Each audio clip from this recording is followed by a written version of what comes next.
नमस्कार दोस्तों, अपनी पाठशाला चैनल पर आप सभी का हार्दिक स्वागत है। कैसे हो आप सभी? आशा करता हूँ कि आप सभी स्वस्थ होंगे, मस्त होंगे और निरंतर अपनी पढ़ाई में लगे हुए होंगे। तो मित्रों, आज की कक्षा में हम बात करेंगे कालीबंगा सभ्यता से संबंधित महत्वपूर्ण प्रश्नों की। तो मित्रों, आपसे अनुरोध, अगर आप हमारे चैनल पर नए हो तो हमारे चैनल को लाइक कीजिए, सब्सक्राइब कीजिए तथा अधिक से अधिक इस श्रृंखला को अपने मित्रों तक जरूर पहुंचाइए। तो बात करें आज के पहले प्रश्न की। कालीबंगा कौन सी भाषा का शब्द है? कालीबंगा कौन सी भाषा का शब्द है?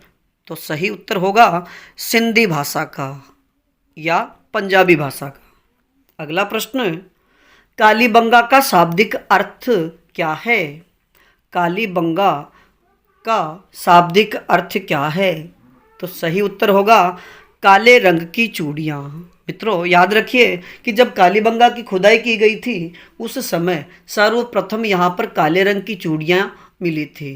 यानी काली यानी काला रंग और बंगी यानी चूड़ियाँ, यानी इसकी खुदाई में सर्वप्रथम काले रंग की चूड़ियाँ प्राप्त होने की वजह से ही इस सभ्यता को कालीबंगा नाम दिया गया। और इसके पास में स्थित पीलीबंगा में पीले रंग की चूड़ियाँ मिली थी जो हनुमानगढ़ जिले में स्थित है, और कालीबंगा भी हनुमानगढ़ जिले में स्थित है।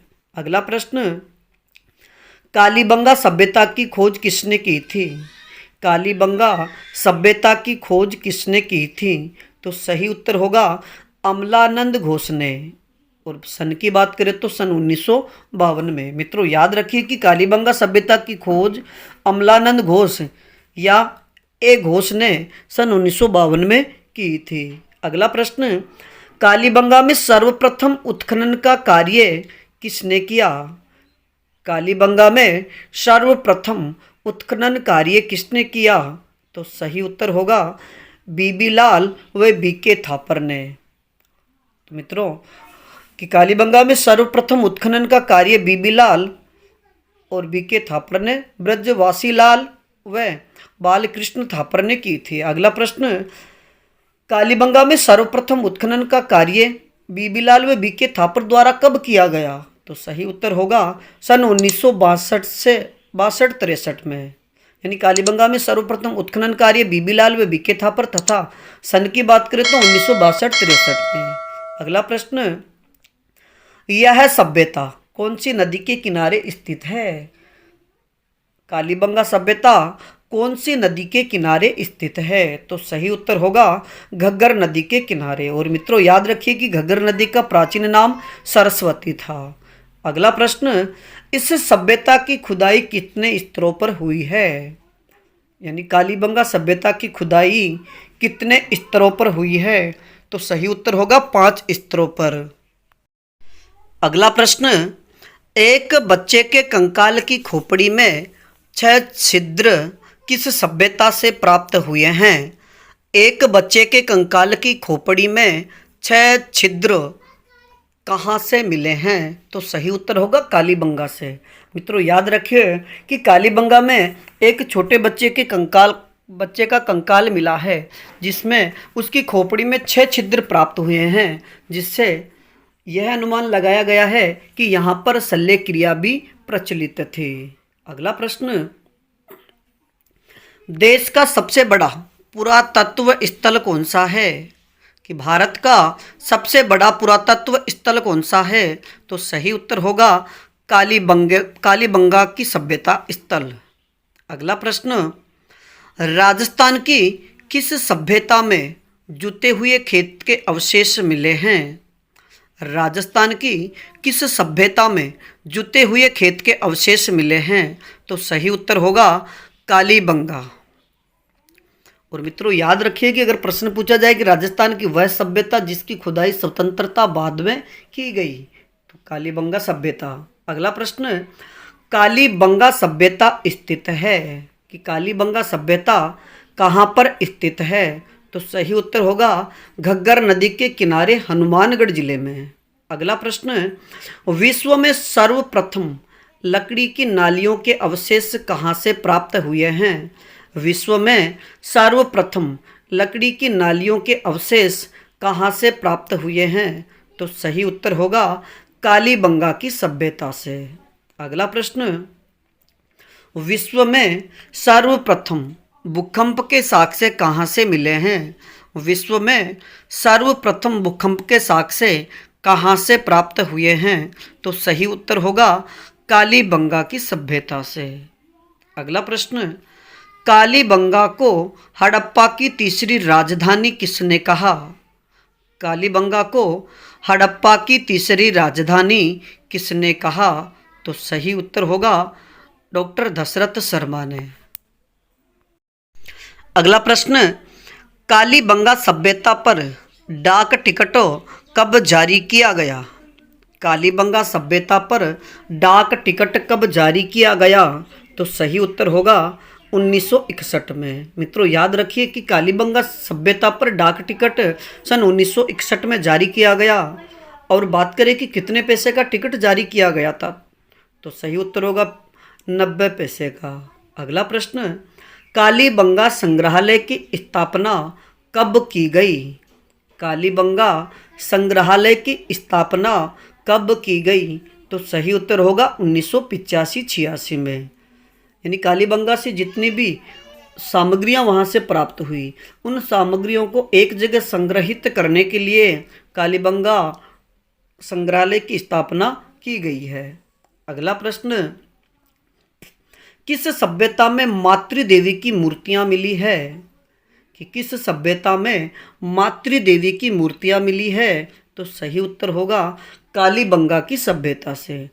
मित्रों याद रखिए कि कालीबंगा की सभ्यता से मातृदेवी की मूर्तियां प्राप्त होने से यह अनुमान लगाया गया है कि यह सभ्यता मातृसत्तात्मक सभ्यता थी। अगला प्रश्न, एक साथ दो फसल उगाने के साक्ष्य किस सभ्यता से प्राप्त हुए हैं? एक साथ दो फसल उगाने के साक्ष्य कहाँ से प्राप्त हुए हैं? तो सही उत्तर होगा कालीबंगा सभ्यता से। और मित्रों याद रखिए कि एक साथ गेहूं और जौ फसल उगाने के साक्ष्य कालीबंगा से प्राप्त हुए हैं। अगला प्रश्न, कालीबंगा की समय सीमा क्या मानी जाती है? कि कालीबंगा सभ्यता की समय सीमा क्या मानी जाती है? तो सही उत्तर होगा 2350 ईसा पूर्व से 1750 ईसा पूर्व तक। यानी बात करें कि कालीबंगा सभ्यता कितने वर्ष पुरानी है, तो सही उत्तर होगा 6000 वर्ष पुरानी। अगला प्रश्न, कालीबंगा सभ्यता के अवशेष मिले हैं। कालीबंगा सभ्यता के अवशेष मिले हैं, तो सही उत्तर होगा प्राक हड़प्पा सभ्यता के समकालीन। अगर बात करें कि राजस्थान की वह सभ्यता जहां पर प्राक हड़प्पा सभ्यता के अवशेष मिले हैं, तो सही उत्तर होगा कालीबंगा सभ्यता से। अगला प्रश्न, मिट्टी से बना कुत्ता, भेड़िया, चूहा और हाथी की प्रतिमा कहाँ से मिली है? यानी मिट्टी से बने हुए कुत्ते के, भेड़िए के और चूहा तथा हाथी की जो प्रतिमाएं हैं वह किस सभ्यता से प्राप्त हुई है? तो सही उत्तर होगा कालीबंगा की सभ्यता से। अगला प्रश्न, ईंटों से निर्मित चबूतरों के अवशेष किस सभ्यता से मिले हैं? ईंटों से निर्मित चबूतरों के अवशेष किस सभ्यता से प्राप्त हुए हैं? तो सही उत्तर होगा कालीबंगा से। अगला प्रश्न, 7 आयताकार हवन कुंड के साक्ष्य कहाँ से प्राप्त हुए हैं? यानी 7 आयताकार या 7 अग्नि वेदिकाओं के साक्ष्य कहाँ से प्राप्त हुए हैं? तो सही उत्तर होगा कालीबंगा से।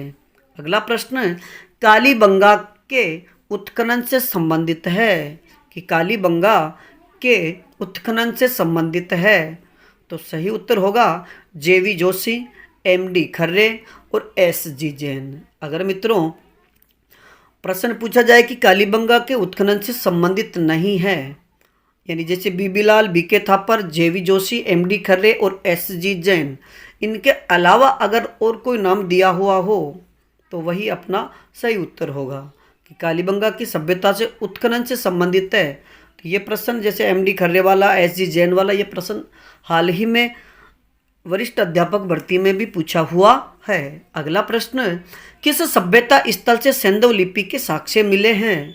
किस सभ्यता स्थल से सैंधव लिपि के साक्ष्य मिले हैं? तो सही उत्तर होगा कालीबंगा सभ्यता से। अगला प्रश्न, हाथी दांत की कंघी के अवशेष कहाँ से प्राप्त हुए हैं? हाथी दांत की कंघी के अवशेष किस सभ्यता से प्राप्त हुए हैं? तो सही उत्तर होगा कालीबंगा की सभ्यता से। अगला प्रश्न, कालीबंगा मुख्यतः सभ्यता थी, यानी कालीबंगा जो सभ्यता है, बात करें कि वह नगरीय सभ्यता थी या ग्रामीण सभ्यता? तो सही उत्तर होगा नगरीय सभ्यता। मित्रों याद रखिए कि कालीबंगा मुख्यतः नगरीय सभ्यता थी। अगला प्रश्न, दीनहीन की बस्ती के नाम से किसे जाना जाता है? दीनहीन की बस्ती के नाम से जाना जाता है। तो सही उत्तर होगा कालीबंगा सभ्यता को। मित्रों याद रखिए कि कालीबंगा सभ्यता को दीनहीन की बस्ती या गरीबों की बस्ती के नाम से भी जाना जाता है। तो मित्रों आज के लिए इतना ही, बाकी फिर मिलेंगे सभ्यताओं से संबंधित आहाड़, बेराठ और गिलूंड, इन सभ्यताओं से संबंधित, जैसे गणेश्वर सभ्यता है, तो इन सभ्यताओं से संबंधित महत्वपूर्ण प्रश्नों की श्रृंखला लेकर। तब तक आप अपने अध्ययन में जुटे रहिए, और इसमें किसी प्रकार की कोई त्रुटि हो तो आप हमें कमेंट्स में ज़रूर बताइए। धन्यवाद।